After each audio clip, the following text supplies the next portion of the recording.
एग्जामेंटो channel में आपका स्वागत है। दोस्तों, आज मैं डिस्कस करने वाला हूं एसी फंडामेंटल के बारे में। इसमें हम लोग पढ़ेंगे कैसे हम एवरेज वैल्यू निकालते हैं किसी भी वेव फॉर्म का। एवरेज वैल्यू क्या है, आरएमएस वैल्यू क्या है, फॉर्म फैक्टर किसको बोलते हैं, पीक फैक्टर क्या है। तो ये सब आज इस टॉपिक में देखेंगे, एसी फंडामेंटल। और ये बहुत ही इंपॉर्टेंट टॉपिक है क्योंकि एग्ज़ाम में इससे बहुत सारे क्वेश्चंस नेटवर्क थ्योरी से आते हैं इस टॉपिक से। तो सबसे पहले मैं बात करता हूं कि एसी फंडामेंटल में हम लोग वेव फॉर्म के बारे में पढ़ते हैं कि साइनोसॉइडल वेव फॉर्म कैसा होता है। ठीक है, तो साइनोसॉइडल एसी सप्लाई जो होता है, अगर हम वोल्टेज लें वीटी इक्वल टू क्या लिखते हैं, V M sine omega T, ये लिखते हैं ना।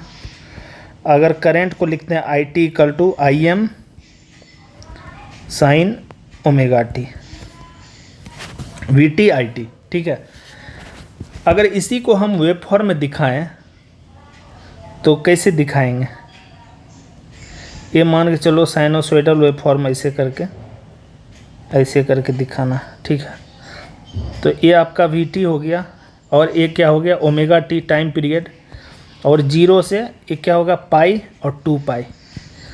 तो एक कंप्लीट साइकिल जो होता है दोस्तों, एक कंप्लीट साइकिल जैसे यहाँ से स्टार्ट किया और यहाँ तक आए 2 पाई का होता है। कितना होता है, 2 पाई रेंज का एक कंप्लीट साइकिल।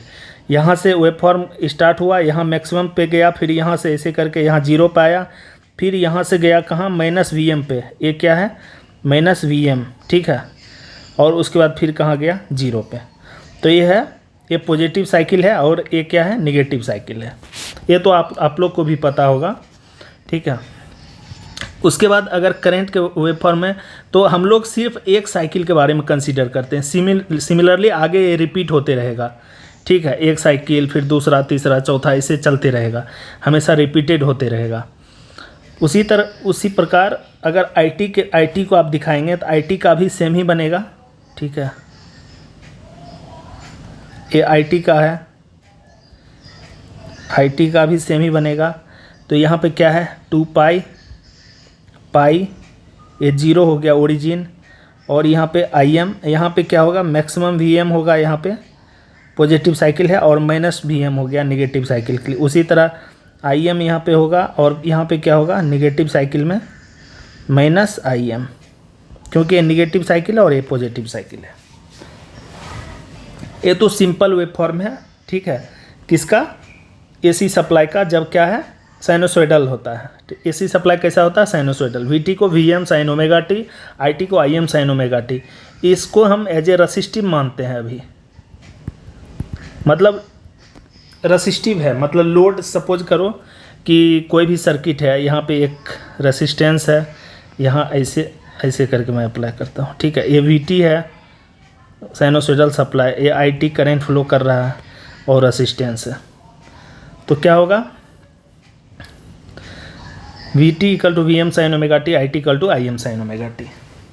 और इसका वोल्टेज के फॉर्म में अगर वेव फॉर्म लिखेंगे साइनोसॉइडल वेव फॉर्म तो ऐसा होगा, और करंट के फॉर्म में ऐसा। सिमिलरली सेम ही होता है। अब मैं बात करता हूँ जो बहुत इम्पोर्टेंट है,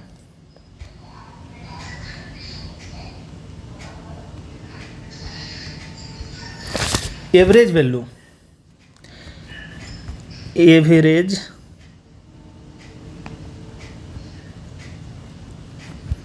एवरेज वैल्यू क्या होता है, एवरेज वैल्यू क्या होता है दोस्तों, एवरेज वैल्यू जो होता है, arithmetic average of all the value of an alternating quantity over one cycle.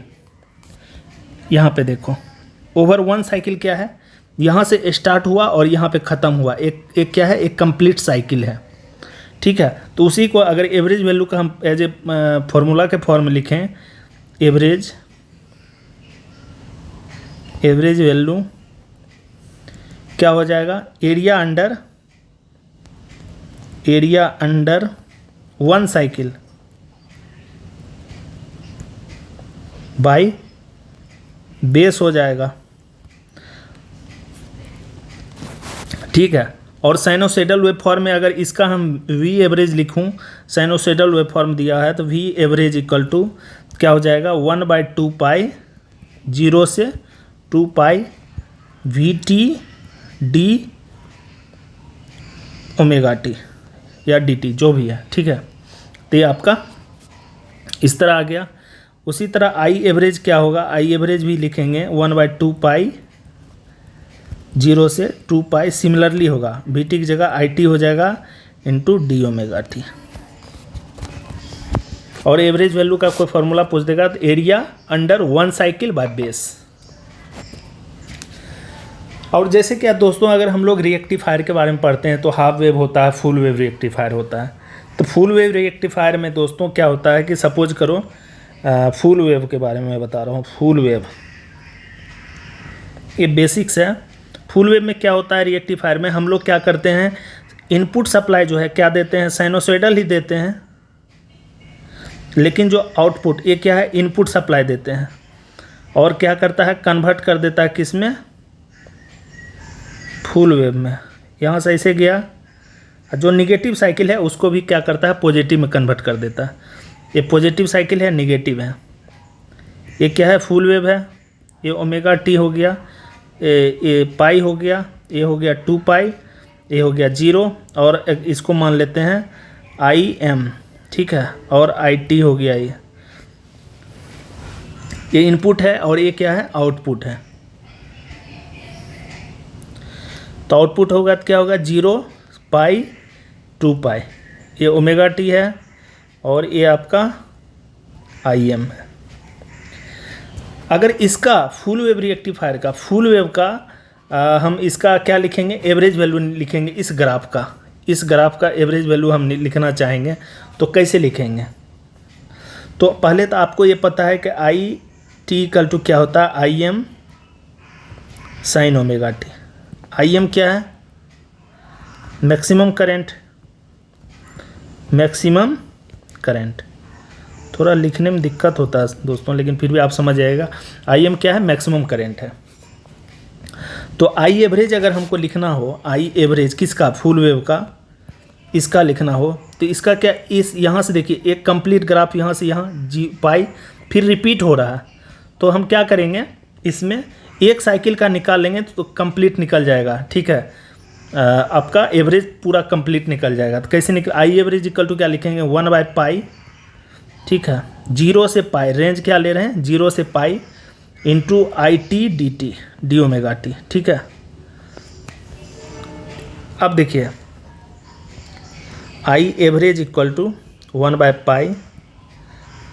अब 0 से पाई रेंज है ही, आई टी की जगह पे क्या लिए थे, आई M sine omega T into D omega T. इसको सिंपल सॉल्यूशन करना, अगर आपको कैलकुलस पता, आई एम बाहर आ जाएगा क्योंकि आई एम क्या है, कांस्टेंट है। तो उसके बाद 0 से pi sine omega T D omega T, ठीक है।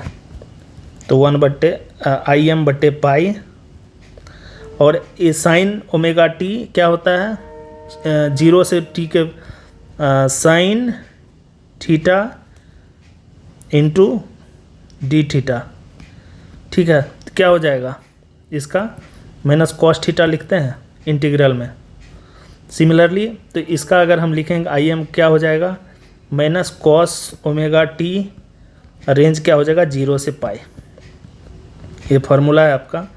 तो आई एम बटे पाई माइनस कॉस, तो minus cos pi, minus minus क्या होता है प्लस कॉस 0। ये आपको पता होगा, मैं इसलिए थोड़ा फास्ट लिख रहा हूँ।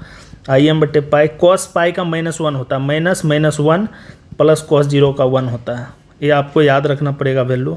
आई एम बटे पाई इंटू 2, तो क्या हो जाएगा 2 आई एम बाय पाई। तो आई एवरेज जो होगा क्या होगा, फुल वेव का 2 आई एम बाई को पाई को हम ये भी लिख सकते हैं 0.637 I am.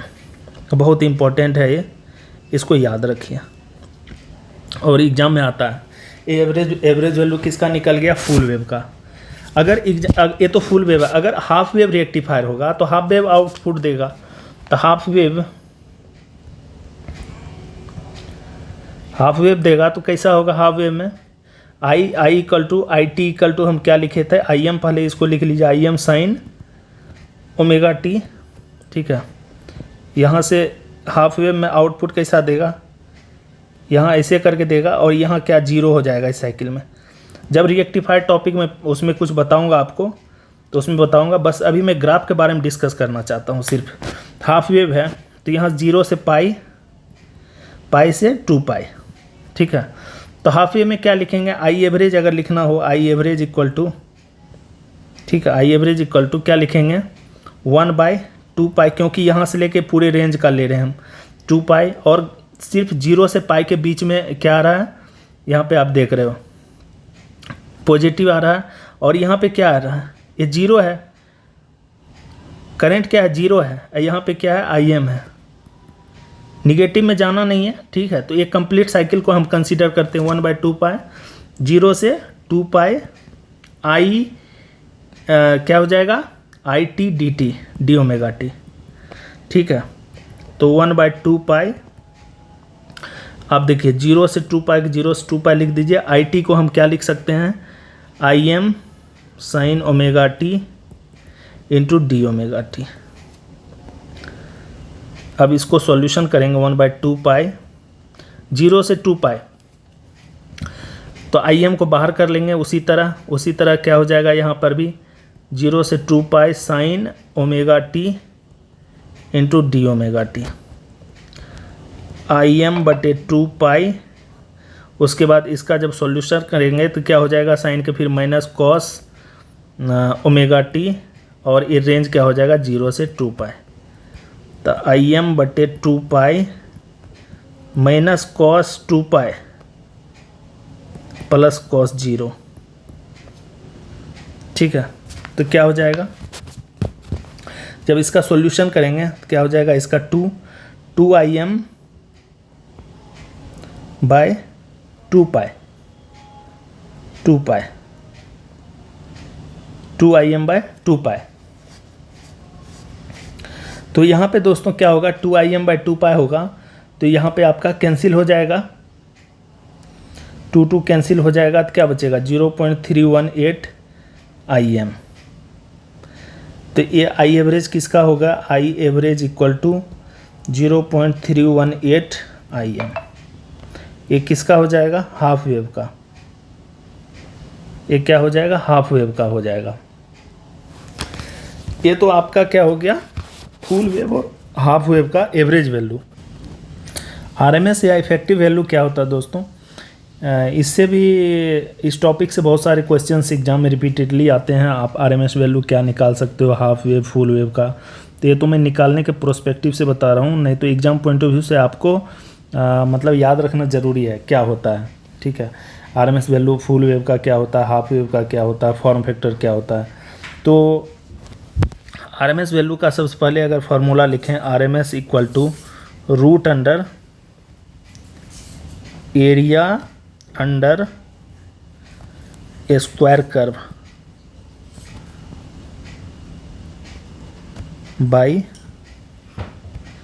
Base.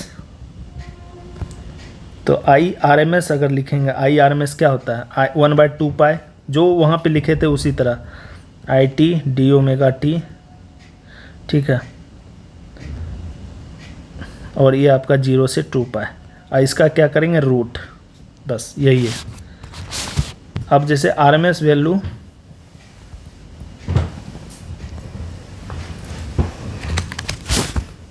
Of a sinusoidal current, sinusoidal current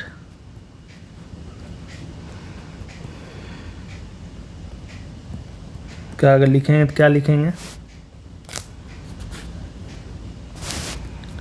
IT equal to IM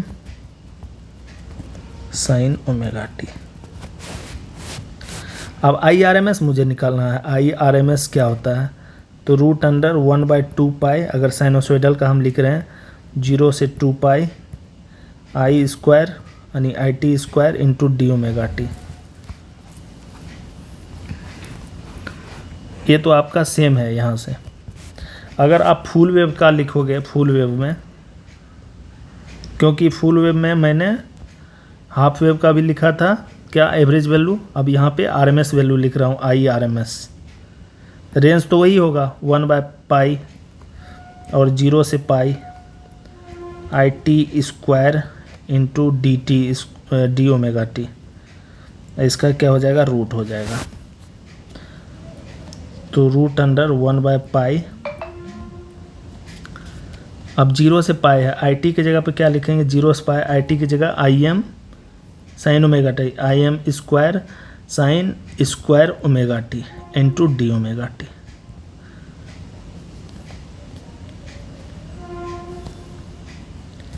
तो यहाँ पे क्या हो जाएगा, रूट अंडर आई एम बाहर आ जाएगा, आई एम स्क्वायर बटे पाई, और साइन स्क्वायर ओमेगा टी को क्या लिख सकते हैं, फॉर्मूला 0 से pi 1 minus cos 2 omega T, 2 omega T by 2, ये क्या है, sine square omega T formula into D omega T.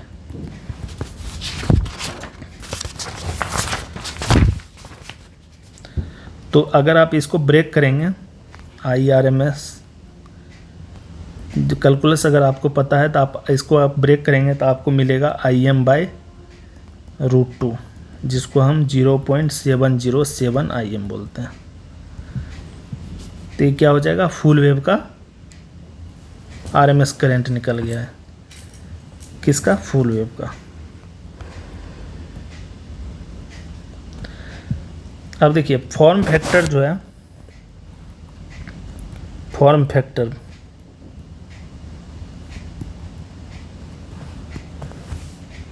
अगर हम फुल वेव का लिखें, फुल वेव का,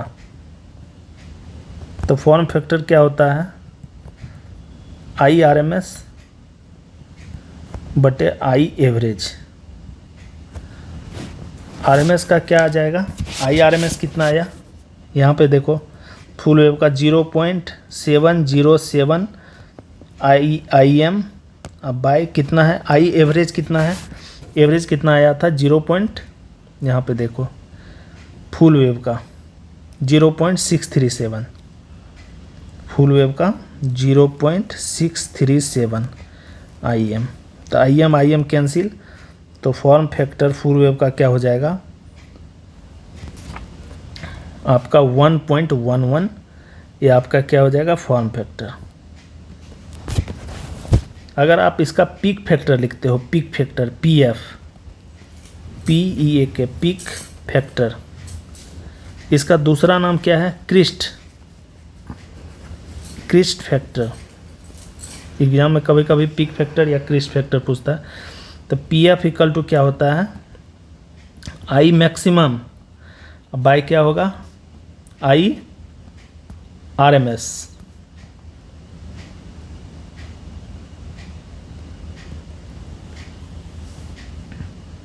आई R M S, I maximum मतलब मैक्सिमम ही रहेगा, आई आर एम एस क्या है, यहाँ पे 0.77707 I maximum, I am cancel हो गया, तो पीक फैक्टर क्या होगा फुल वेव का 1 में 0.707 से अगर आप डिवाइड करोगे तो आपको 1.414 मिलेगा। तो ये पीक फैक्टर किसका हो गया, फुल वेव का। अगर हाफ वेव में बात करूं, हाफ वेव में फॉर्म फैक्टर क्या होगा, फॉर्म फैक्टर क्या होता है, I R M S by I average, बस इसको याद रखना है। तो आई आर एम एस आपको पता ही है, हाफ वेव में क्या है 0.318 आई एम, पीछे देख लीजिए, और आई एवरेज क्या है 0.5 आई एम, किसका, हाफ वेव का। तो आपका क्या हो जाएगा, जब इसको डिवाइड करेंगे तो आपको 1.57 मिलेगा फॉर्म फैक्टर, किसका, हाफ वेव का। हाफ वेव का मैंने इसका एवरेज वैल्यू नहीं निकाला, फुल वेव का एवरेज वैल्यू मैं यहाँ पे निकाला हूँ, यहाँ पे हाफ वेव का निकालेंगे, इसी फार्मूला पे निकलेगा, इसी में आप पुट कर देंगे, ठीक है। रेंज चेंज हो जाएगा इसका, तो जो वैल्यू आएगा आपका हाफ वेव का वो आएगा 0.I5। ये जो है ये है हाफ वेव का, हाफ वेव के क्या है आरएमएस वैल्यू, आरएमएस वैल्यू क्या हो जाएगा 0.5 आई, ठीक है। Average value, sorry half wave का क्या है, एवरेज वैल्यू। ये फॉर्म फैक्टर हो गया। उसके बाद पीक फैक्टर जो है, पीक फैक्टर क्या होगा, आई आर एम एस बटे, सॉरी आई मैक्सिमम बटे आई आर एम एस। तो यहाँ पे पुट कर दीजिए, आई मैक्सिमम का आई मैक्सिमम ही रहेगा और 0.5 आई एम कैंसिल, तो पीक फैक्टर क्या हो जाएगा 2, किसका, हाफ वेव का। तो आप देखो यहाँ पे क्या क्या निकल गया आपका, फॉर्म फैक्टर निकला कितना, ये फुल वेव का है, फुल वेव का क्या है फॉर्म फैक्टर 1.11। एग्जाम में डायरेक्ट क्वेश्चन आता है दोस्तों, अगर फुल वेव रहेगा वेव फॉर्म तो क्या होगा, peak form factor 1.11, peak factor क्या होगा 1.414, इसको √2 भी बोल सकते हैं, इक्वल टू √2, ठीक है। √2 का मान क्या होता है 1.414।